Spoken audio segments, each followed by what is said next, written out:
Empress Sareth had not spoken to another living soul in 300 years. She sat on her throne made of black crystal, high above the clouds of her fortress world. Screens floated around her like ghosts, showing her everything that happened in her empire. She watched trade ships move between planets. She watched her people build cities and raise families. She watched wars begin and end on distant worlds, but she never spoke. She never moved. She simply watched. Her advisors called her the Silent Goddess. They brought her reports and left them at the foot of her throne. They bowed and walked away without ever looking at her face. Some of them had served her for 50 years and had never heard her voice. This was how Sareth wanted it. 3 centuries ago, she had loved her people. She had walked among them, laughed with them, and fought beside them. She had trusted her counsel with her life. She had believed that loyalty and kindness would be returned with the same. She had been wrong. The betrayal had come on a night much like this one. Her closest advisors, her dearest friends, had tried to kill her and take her throne. She had survived, but something inside her had died that night. She had crushed the rebellion and then retreated to her fortress. She sealed the doors and never opened them again. Now she was just a watcher. The galaxy could burn for all she cared. She would simply observe. On this night, her screen showed her something unusual. A small ship had entered Volanti space. It was not a warship or a trading vessel. It was a human freighter, old and poorly maintained, limping through the void like a wounded animal. Sareth felt a small flicker of interest. Humans were rare in this part of the galaxy. They were a young species from a harsh world called Earth. Most of the elder races considered them primitive and unimportant.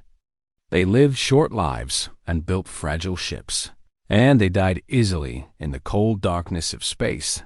She focused one of her screens on the freighter. It was called the Wandering Grace.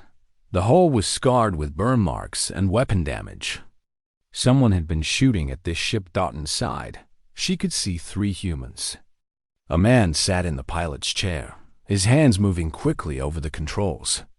He had dark hair and tired eyes, and his face was tight with worry. A woman lay on a small bed behind him, her arm wrapped in bloody bandages. A girl of about 12 years sat beside the woman, holding her hand. Sarah studied them with cold curiosity. The man was clearly the captain. The woman was his wife. The girl was their daughter. A family, running from something. She did not have to wait long to see what they were running from. 3 ships dropped out of hyperspace behind the freighter. They were Kethari vessels, sharp and black like the claws of some terrible beast. The Kethari were hunters. They traveled the galaxy looking for prey, and their favorite prey was humans. They found the small creatures amusing to chase and easy to kill. Sareth watched as the Kethari ships surrounded the freighter. She heard the captain curse under his breath. She watched the girl's face go pale with fear. She saw the woman try to sit up, and she saw the pain that crossed her face when she moved. One of her advisors, a tall man named Verith, approached her throne. He bowed low. "My Empress," he said, "a human vessel has entered our space. It is being pursued by Kethari raiders. Should we do something?" Sareth did not answer. She did not even look at him. Verith waited for a moment, then nodded. "Of course. They are only humans. Not worth our attention." He walked away, and Sareth continued to watch. On the freighter, the captain was talking to his wife. Sareth could hear every word through her sensors. "Lauren," the captain said, "the shields are failing. We have maybe 10 minutes before they punch through." The woman, Lauren, looked at him with steady eyes. "Then we fight.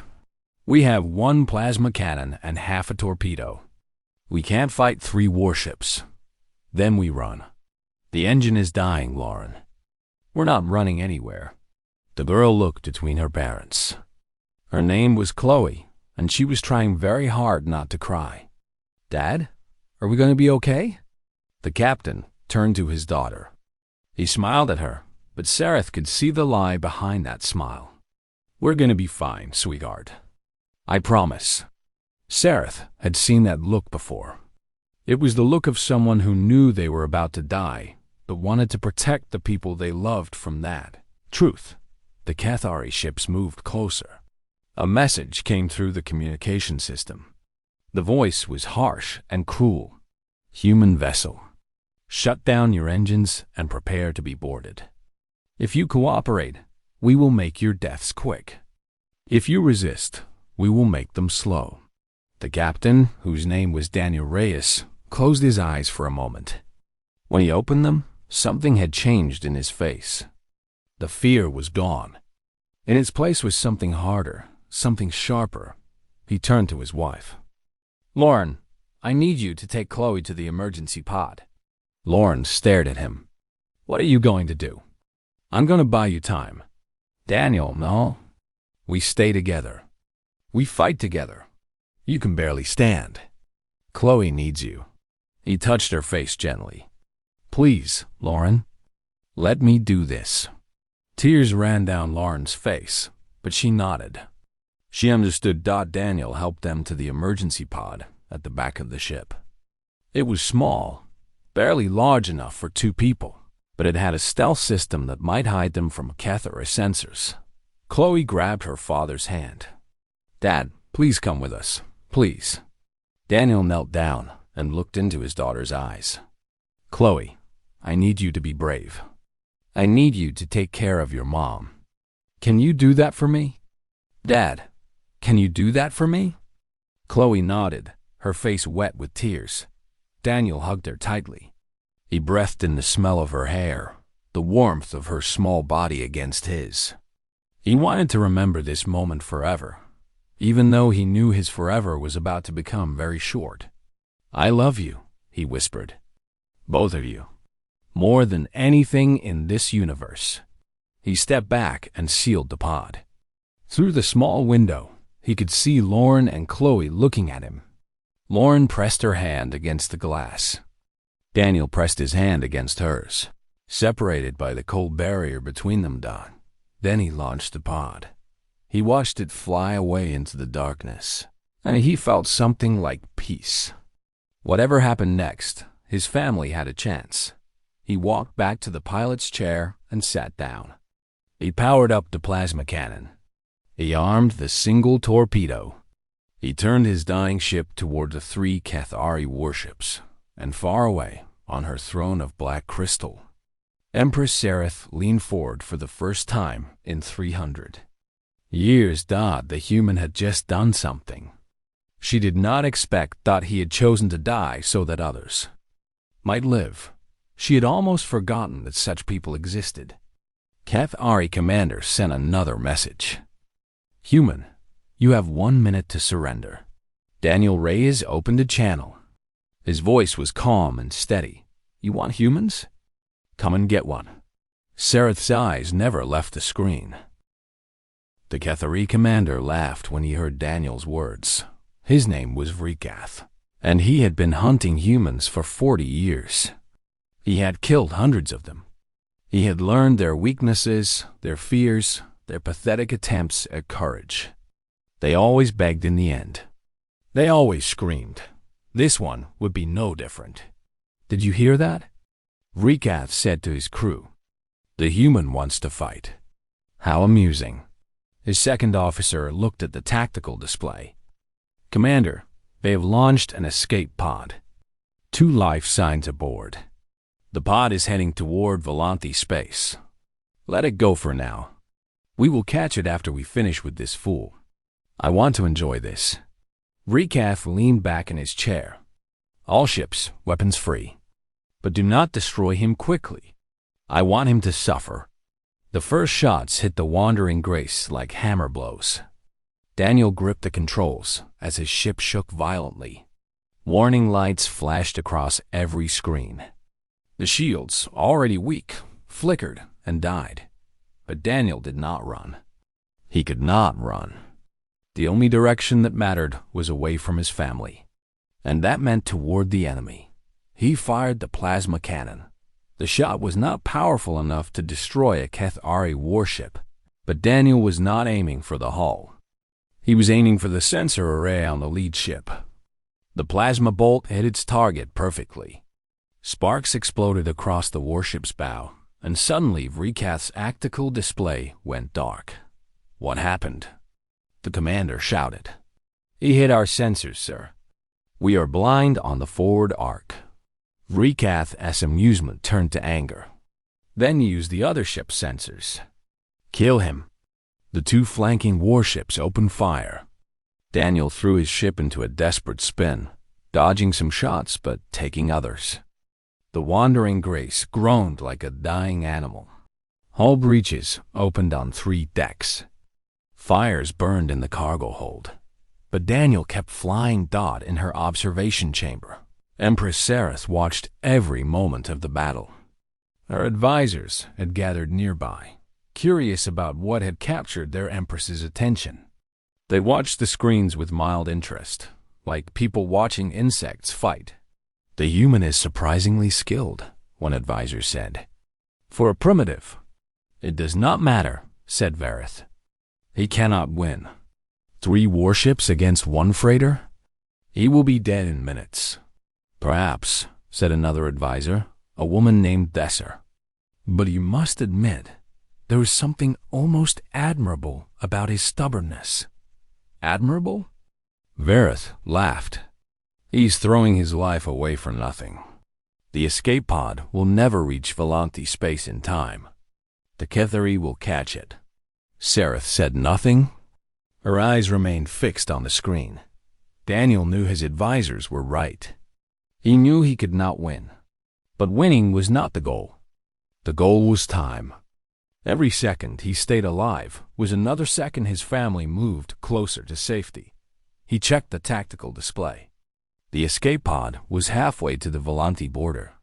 If he could hold out for 10 more minutes, they might make it 10 minutes. It seemed like an eternity. He fired the plasma cannon again, this time at the nearest warship's engines. The shot missed, but it forced the ship to change course. In space combat, even small delays mattered. Vrikath was growing impatient. "Why is he still alive?" "Destroy him." "Commander, he keeps moving. Our targeting systems cannot lock on." "Then get closer." "Surround him." "I want him dead." The 3 warships moved into a triangle formation around the wandering Grace. Daniel was trapped. There was nowhere to run, nowhere to hide. Plasma fire came from all directions. His ship was falling apart. The life support system was failing. The temperature was dropping. Blood ran down his face from a cut on his forehead. His left arm was broken from a falling beam, but he kept fighting. He had 1 torpedo left. 1 single torpedo against 3 warships. It was not enough to destroy any of them. But maybe, just maybe, it was enough to do something else. Daniel looked at the tactical display one more time. The escape pod was almost at the border. Just a little more time.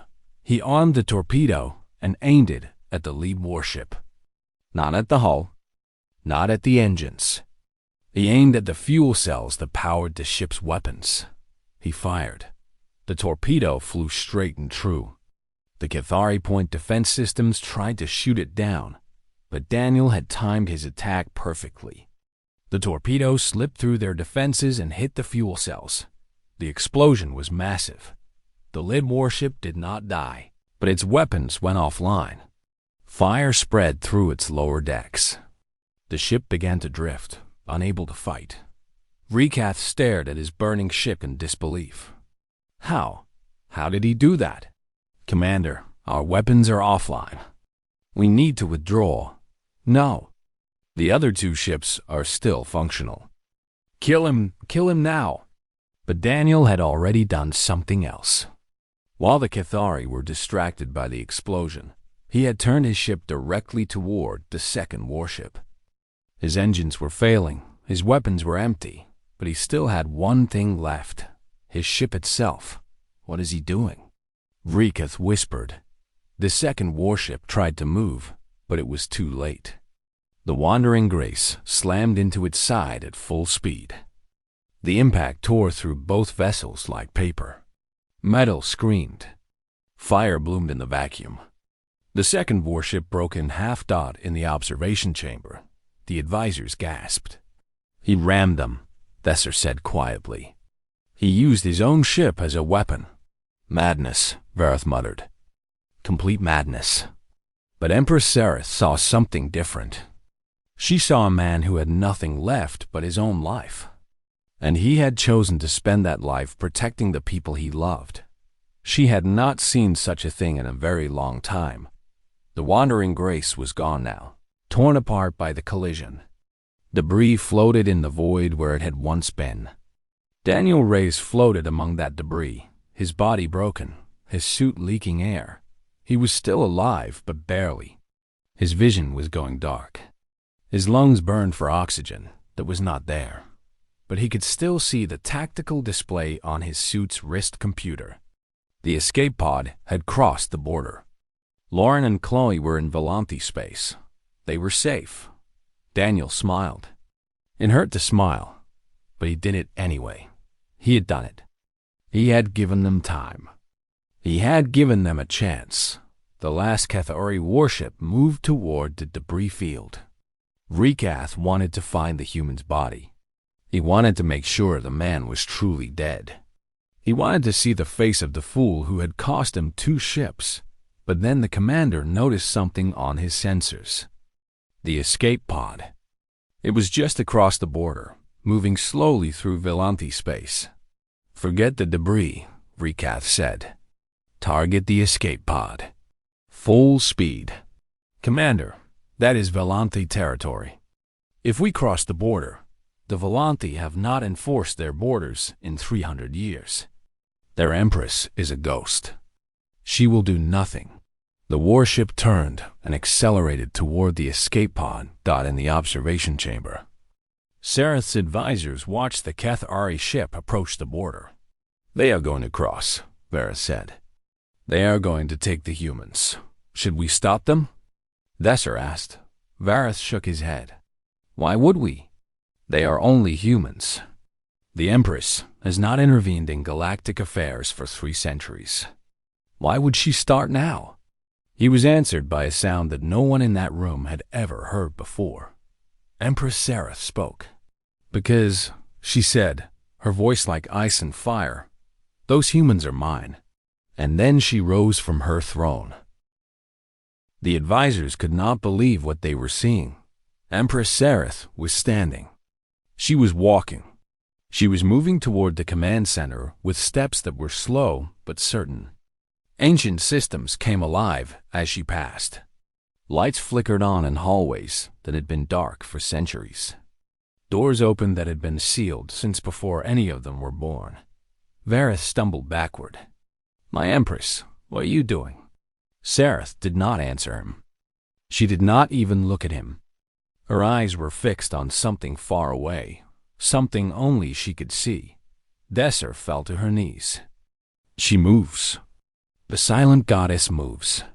Throughout the fortress, alarms began to sound. Not warnings of danger, but announcements of awakening. The Empress was active. The Empress was walking. The Empress was about to do something. Sereth entered the command center. It was a vast room filled with ancient technology, machines so old that no one remembered how to use them. But Sereth remembered. She had built this place with her own hands long ago, when she still believed in things like hope and justice. She touched a console, and the room came alive. Holographic displays filled the air. Star maps appeared showing every ship within 1,000 light years. Weapon systems that had been sleeping for 3 centuries powered up with a low, dangerous hum. Her advisors had followed her, too afraid and too curious to stay behind. They watched from the doorway as their Empress took control of systems they did not know existed. "What is she doing?" Vareth whispered. "I think," Thesser said slowly, "she is preparing for war." Sereth opened the communication channel. Her voice went out across all frequencies, reaching every ship in the sector. It reached the HFY warship that was speeding toward the escape pod. It reached trading vessels and military patrols and distant outposts. Everyone heard what the Empress said next. HFY vessel, you are approaching Volanthi territory. The humans in that escape pod are under my protection. Turn back now or face the consequences. On the HFY warship, Commander Vrikath stared at his communication screen in confusion. A Volanthi message? Impossible. The Volanthi had not sent any official communications in 300 years. Who is this? He demanded. I am Sereth, Empress of the Volanthi Dominion. I am telling you one final time. Those humans are mine. Leave now or die. Vrikath laughed. The sound was harsh and ugly. The Volanthi Empress? Everyone knows you are nothing but a legend. A story mothers tell their children. You have not ruled anything in centuries. I rule everything. I simply chose not to act. Until now. I do not believe you. And even if you are real, what can you do? The Volanthi military is weak. Your empire is dying. You have no power left. Sereth's voice became very cold. You think I have no power? She touched another console. Deep beneath the surface of her fortress world, something ancient began to wake up. The Volanthi had once been the most powerful empire in the galaxy. They had conquered 1,000 worlds and defeated 100 enemies. And at the height of their power, they had built weapons. Terrible weapons. Weapons designed to destroy entire fleets in seconds. Those weapons had been sleeping for 3 centuries. Now they opened their eyes. In space, massive structures began to rise from the dark side of the fortress world. They were orbital platforms, each one carrying enough firepower to destroy a small moon. There were 12 of them, and they all pointed their weapons at the HFY warship. Vrikath's second officer went pale. Commander, we are detecting massive energy signatures. Weapons of unknown type. Power levels are impossible. This cannot be right. What do you mean? Sir, any one of those platforms could destroy our entire fleet. And there are 12 of them. Vrikath stared at his screens. The platforms were fully powered now, their weapons glowing with terrible light. He had never seen anything like them. He had never even imagined anything like them. He had made a terrible mistake. Commander, his second officer said urgently, what do we do? Vrikath did not answer. He was frozen, unable to think, unable to move. Sereth's voice came through the communication system again. You have 5 seconds to change course. 5, 4, 3. Turn us around. Vrikath screamed. Full retreat. Now. But it was too late. Sereth had stopped counting. She touched the firing control, and light filled the void. The weapons were called Starbreakers. They had been designed to fight gods. Using them against a single HFY warship was like using a volcano to light a candle. But Sereth did not care about proportional response. She cared about sending a message. The HFY ship disappeared. It did not explode. It did not burn. It simply ceased to exist, broken down into atoms by forces that no shield could stop. In the command center. The advisors stared at the empty space where the warship had been. She destroyed them, Verith breathed. In one shot. She destroyed them completely. Thesser looked at her Empress with new eyes. She could have destroyed anyone, at any time. For 300 years, she had this power, and she never used it. Until now, Verith said. Until 2 humans needed her help. Sereth ignored them. She was already moving to the next console, bringing up the location of the escape pod. Lauren and Chloe were alive. Their pod was drifting slowly through Volanthi space, its systems failing. They would die if someone did not reach them soon. Sereth thought about sending a rescue ship. She had thousands of ships. She could order any of them to retrieve the pod. But something inside her rejected that idea. Something told her that this task was hers alone. She had watched a man die to save his family. The least she could do was save them herself. "My Empress," Thesser said carefully, "what are you doing now?" "I am going to get them." "Going to get them? You mean you will send a ship?" "No, I mean I will go myself." The advisors looked at each other in shock. The Empress leaving the fortress? The Empress flying a ship? It was unthinkable. It was impossible.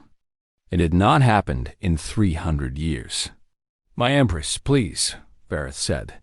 "Let us send someone else. It is too dangerous for you to leave." Sareth finally looked at him. Her eyes were old and tired, but there was something new in them.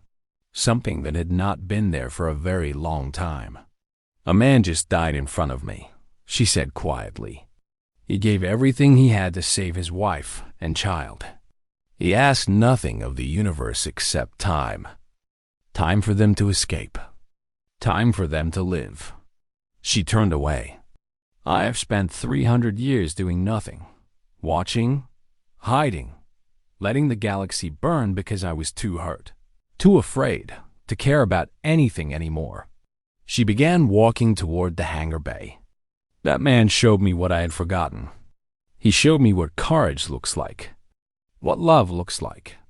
I will not dishonor his sacrifice by sending someone else." The advisors followed her in silence. They had no words.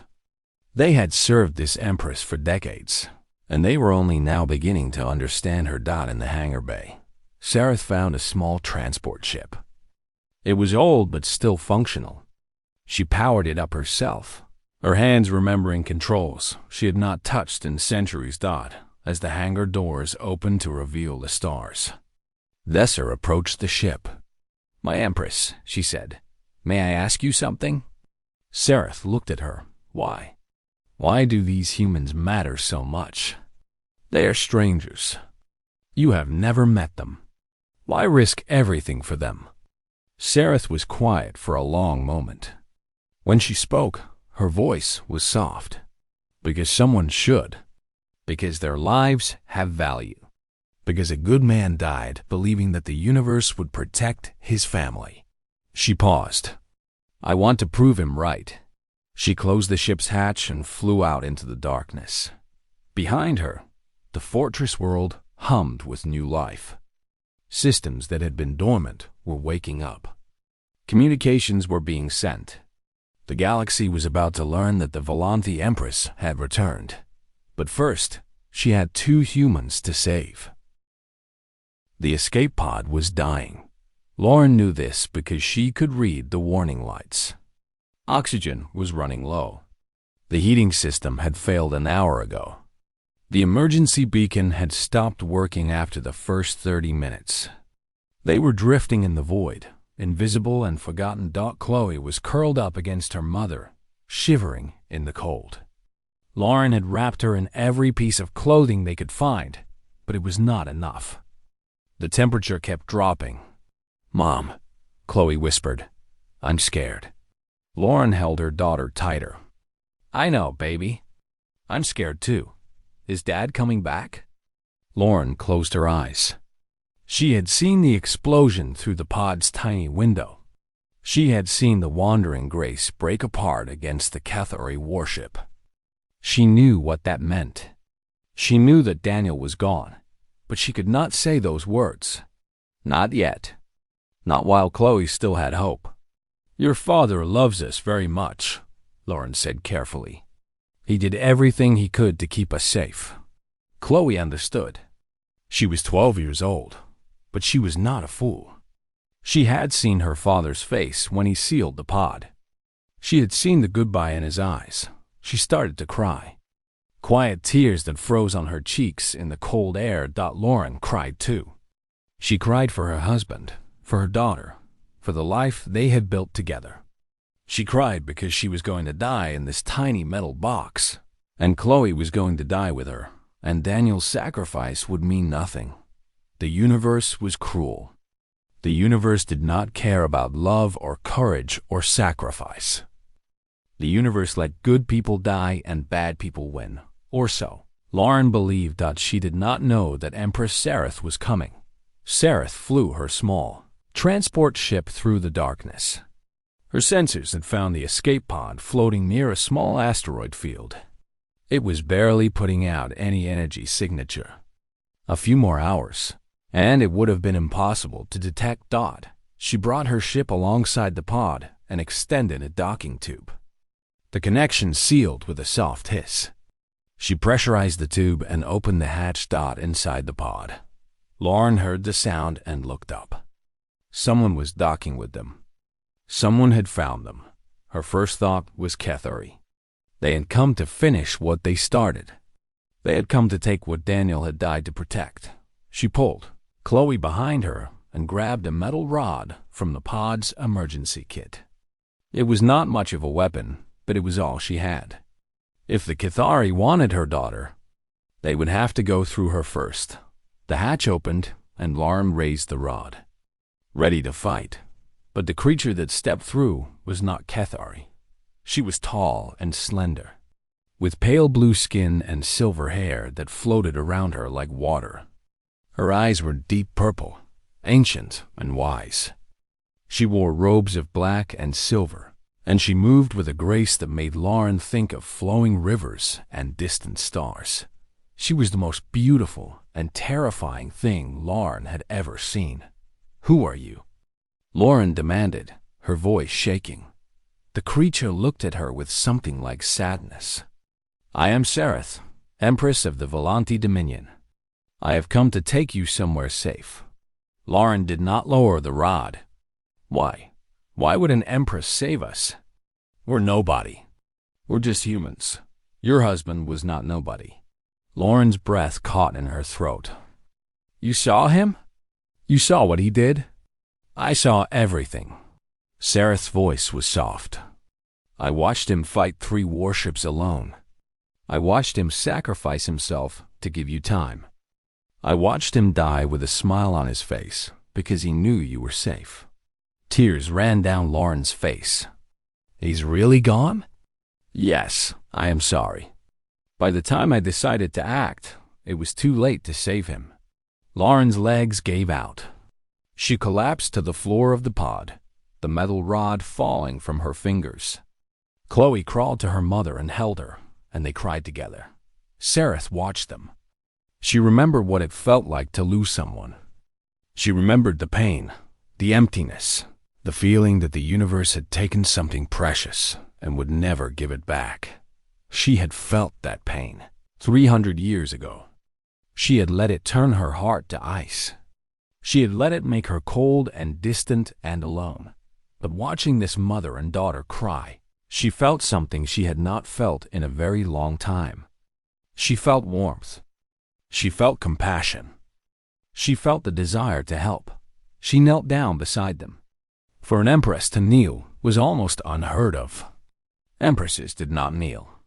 They sat on thrones while others knelt before them. But Sereth knelt anyway, because it felt right. "Your husband reminded me of something I had forgotten," she said quietly. Lauren looked at her through her tears. "What?" "That there are things worth protecting. That courage is not about winning. It is about fighting for what matters, even when you know you cannot win." She paused. "I had forgotten that such people existed. Your husband reminded me."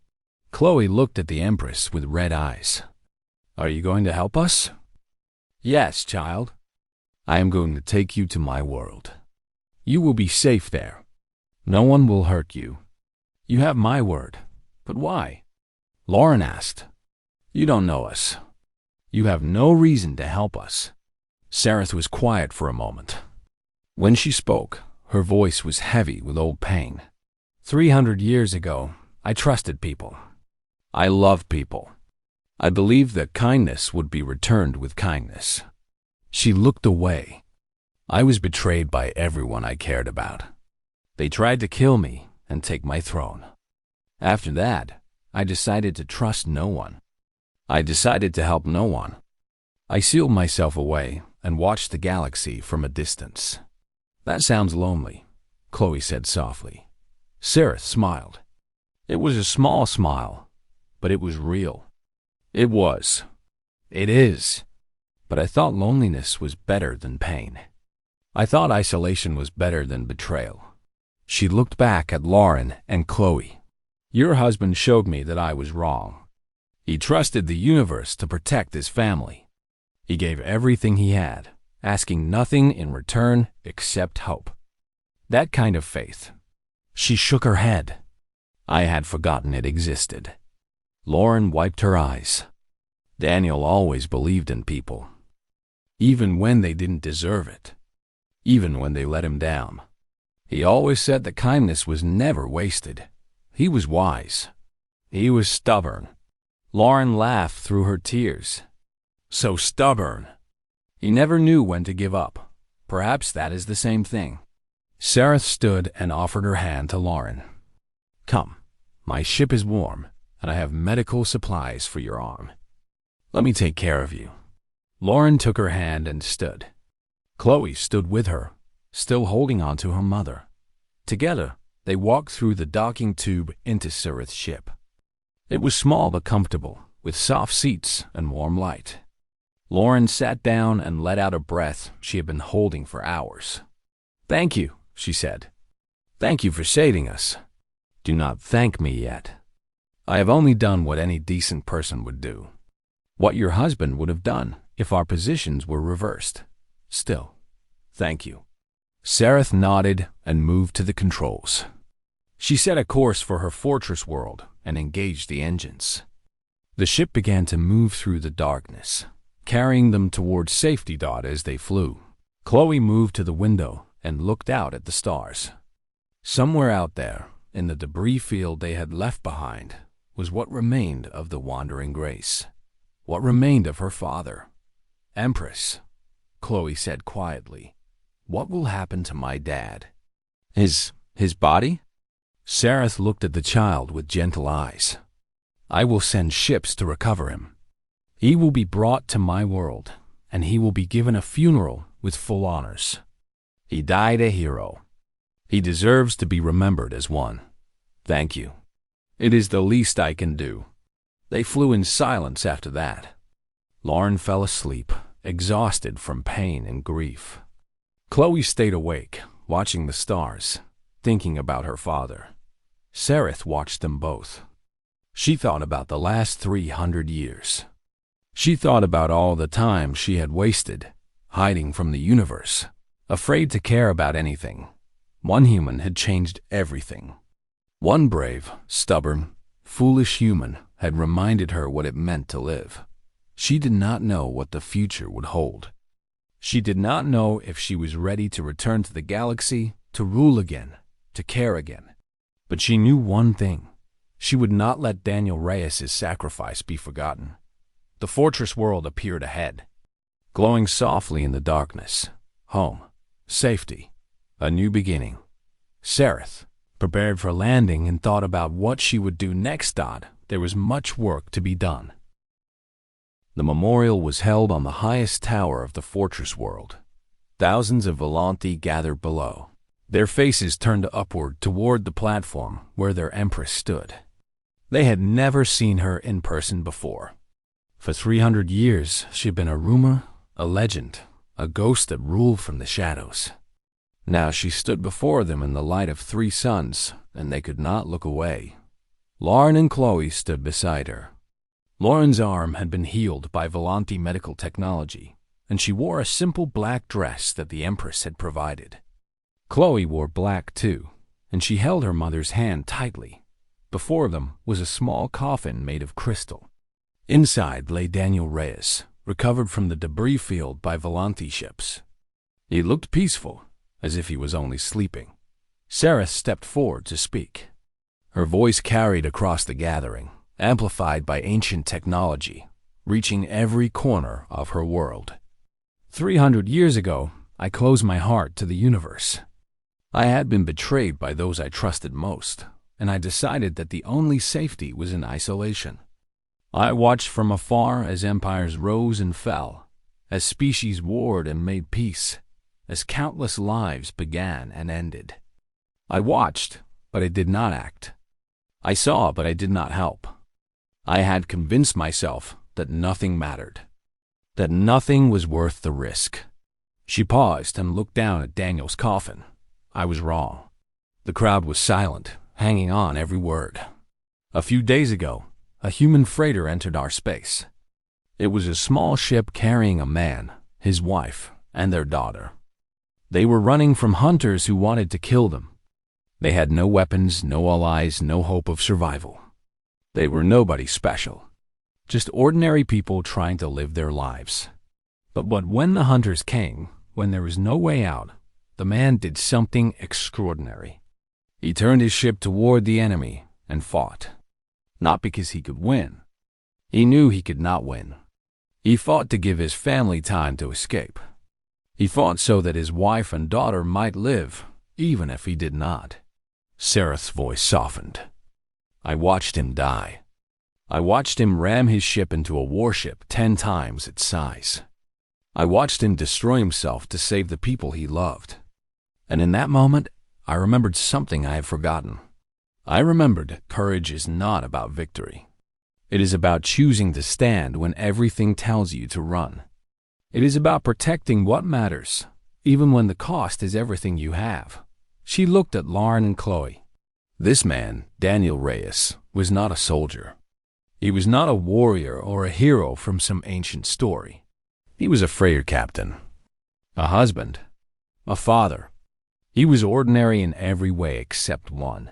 When the moment came, he chose to be extraordinary. I have lived for over 1,000 years. I have seen empires built and destroyed. I have met kings and conquerors, saints and monsters. But I have never seen anything more noble than what Daniel Reyes did in his final moments. She raised her hand, and the crystal coffin began to glow. This was a Volanthi funeral tradition, reserved only for the greatest heroes. The body would be transformed into light and sent into the stars, eternal and unchanging. Daniel Reyes, your empire honors you. Your sacrifice will not be forgotten. Your courage has changed the course of history, though you will never know it. Rest now among the stars you love to travel. Rest knowing that your wife and daughter are safe.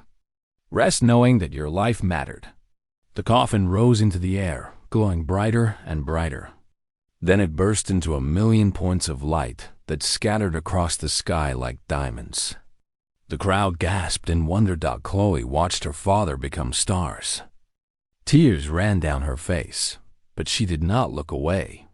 She watched until the last spark faded into the light of the suns. Goodbye, Dad, she whispered. I love you. After the ceremony, Sareth met with Lauren and Chloe in her private chambers. The room was warm and comfortable, filled with soft light and beautiful art.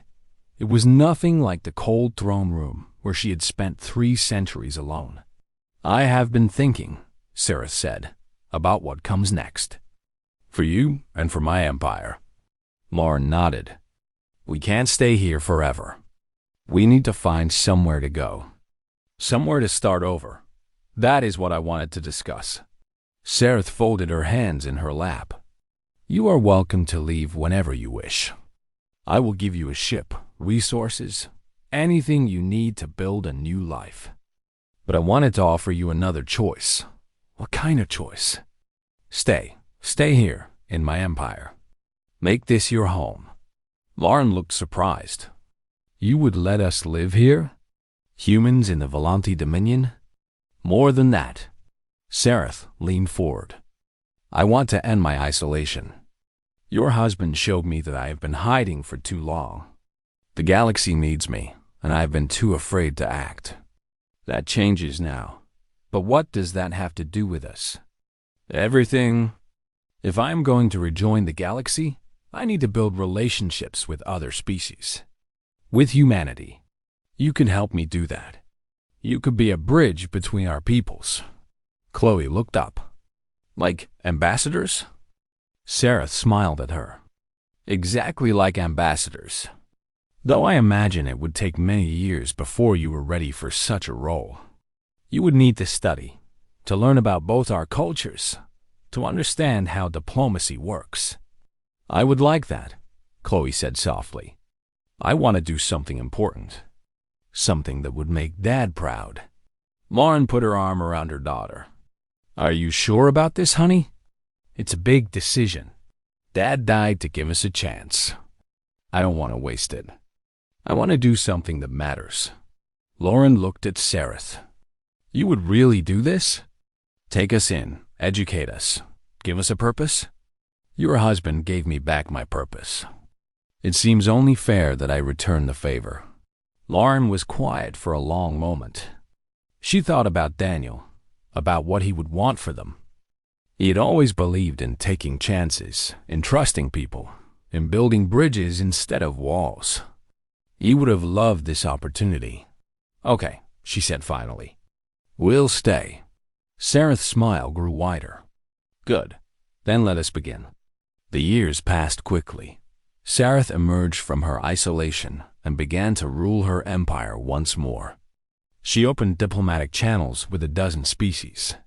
She signed treaties and trade agreements. She sent aid to worlds that needed help.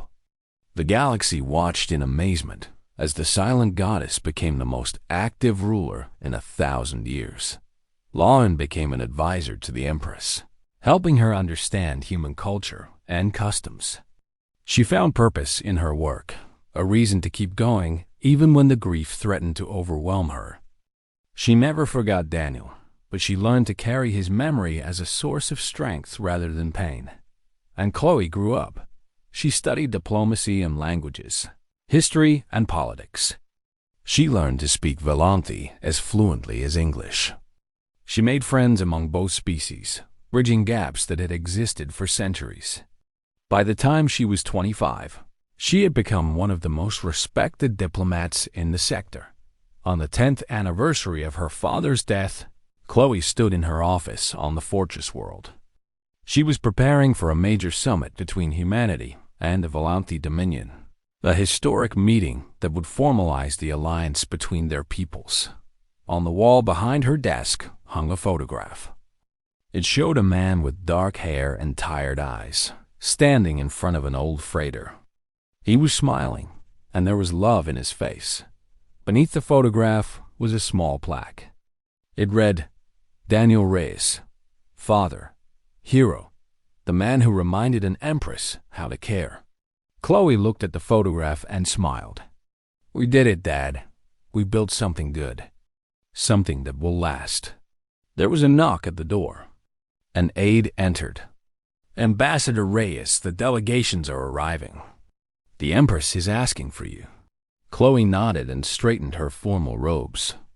She took one last look at her father's picture, then turned and walked out to meet the future. The summit was a success. The alliance was signed, and in the histories that would be written about this moment, about the friendship between humanity and the Volanthi Dominion, one name would always appear at the beginning. Daniel Reyes, a freighter captain who died fighting impossible odds.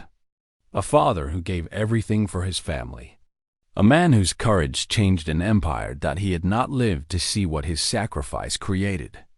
But somewhere among the stars, in the light that bore his name, perhaps he knew, perhaps he smiled, and far away, on a throne of black crystal, Empress Sareth watched the galaxy with eyes that were no longer cold. She watched trade ships and diplomatic vessels moving between worlds. She watched humans and Volanthi working together, building a future that neither could have achieved alone.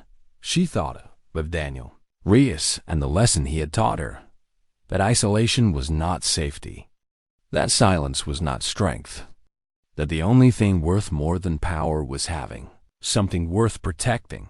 She had learned that lesson well, and she would never forget it.